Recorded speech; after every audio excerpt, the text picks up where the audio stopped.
Well, hey, good morning from up here in Kingfield, Maine. It's Brian at Brian's Guitar Rehab and Customs. Hey, I got another one to show you today.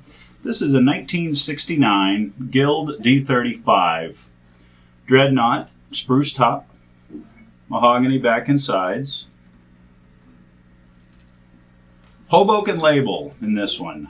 Serial number places this in early 1969. Now, with some research I've done, sounds like some of the manufacturing had started to move to Westerly by then, including some of the D-35s. Apparently, they reused the Hoboken labels. Take it with a grain of salt. It's what I read on the internet, so we'll see. Anyway, this is a 69. The label says Hoboken. It's either a Hoboken, New Jersey, or it's an early Westerly build. Very lightweight. Apparently, later on, the Westerly models started getting heavier and extra bracing, and the wood was thicker. This thing is a little under 4 pounds, which is pretty light for a dreadnought.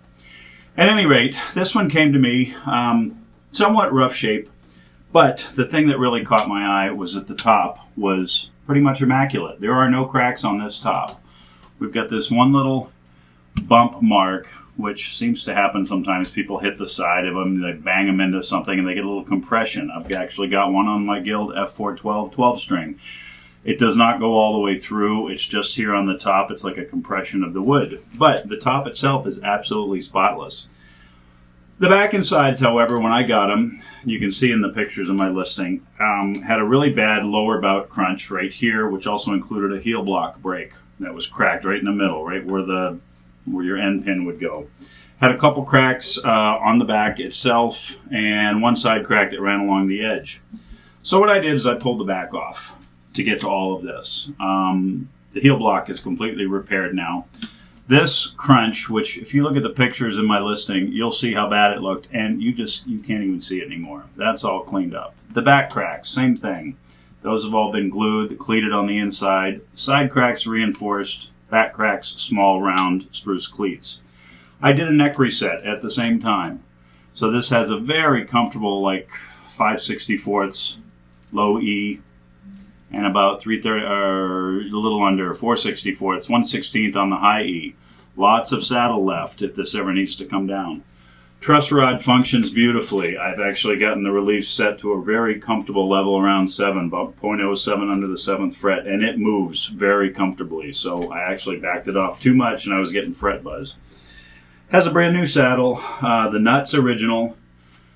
Tuners are definitely vintage Grover Rotomatic milk bottles. I don't think they're the original ones, though. You can see little tiny holes right near the top. And I think this, being a D-35, would have had the 3 on the strip Japanese import open gear tuners. They were kind of ornamental on the ends. Apparently, I think D40s and above, they put the Rotomatics on it. But these look like they've been on here a long time. Probably an early upgrade by an old owner. Had the usual shrinking headstock veneer. You can see how it's, shrinking along the edges, so the pearl shows underneath. And what I did is I just went through and cleaned up where it was peeled a little bit and where it had shrunk, and I made it all uniform, so it looks like pearl binding. And then I oversprayed it. So this has been hit with about 6 coats of lacquer to seal it all up real nice. So I didn't want to mess with that. That's, historic authenticity. Same with the top. I didn't do a whole lot with that. I had one little ding down here that had gone through the finish, so I filled that in with CA glue. Other than that, the top has just pretty much been buffed out. Still got, it's hard to see in this light, but it's got some nice little finish crazing that's really kind of cool to look at. When I put the back all back on, I reused the original tortoise binding, so that's all exactly the way it's supposed to be. There's one little spot over here where it took a tiny little piece, so you can see that imperfection there, but other than that, it's pretty minor and non-noticeable. Original pickguard, original bridge. The bridge was lifting a little bit, so I pulled that off and re-glued it down. Figured while it was at it, I wanted to do that. While I had the back off, on the insides, I scalloped the lower tone bars. So the 2 tone bars that come down here, I just took a little bit of material off, and they're pretty heavy looking, and when I build guitars, I like to see things a little bit lighter on those. It just gives you a little more oomph, a little more open vibration down here on the belly, which is what's really working. Rosewood fretboard, rosewood bridge, probably Brazilian in that era. And the frets are in great shape. I just gave them a quick polish, but there weren't any real divots in them, and they've still got a lot of life on them. I'd give them probably a 7.5 to 8 out of 10 for size. All in all, just a great dreadnought. 50 plus years of aging.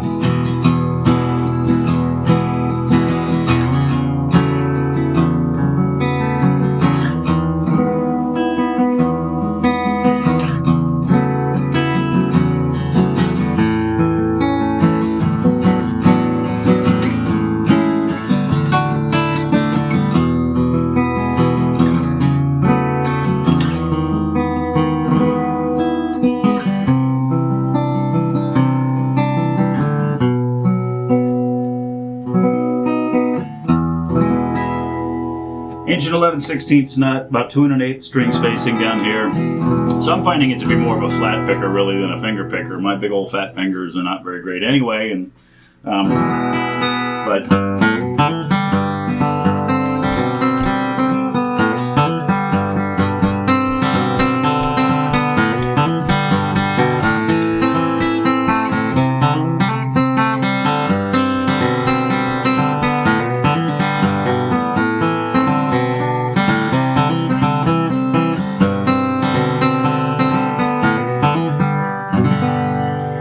an added bonus, while I had it all apart, I decided I had this K&K Pure system kicking around. It's been cluttering out my closet for a while, and I decided to put it in it. It's got one of these in the Soundhold old style slider volume controls. It does have a full preamp with a battery box mounted, just with a Velcro battery box up on the neck block. And you can adjust the EQ in this with bass, mid, and treble. They say you adjust it once and then you leave it alone and you just deal with your levels. But I'm pretty happy with the way it sounds. I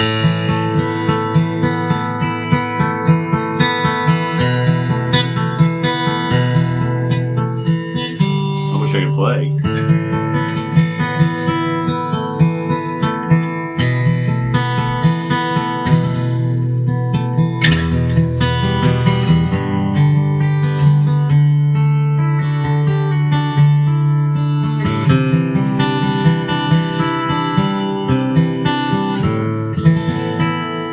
I love the K&K. I've got 2 of them in other guitars. This has the 3 transducers mounted underneath in the bridge, so it's very non-invasive. They're just super glued on in there.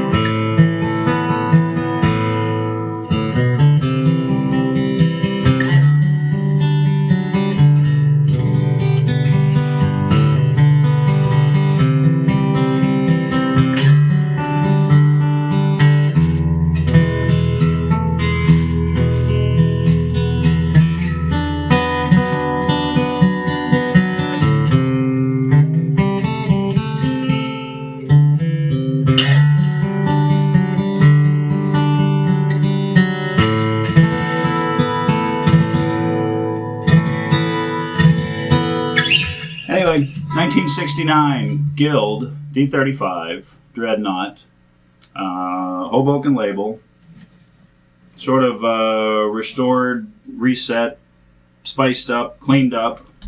Still got some vintage patina here and there, you know, a couple little edge wears and all that sort of thing. But read my description.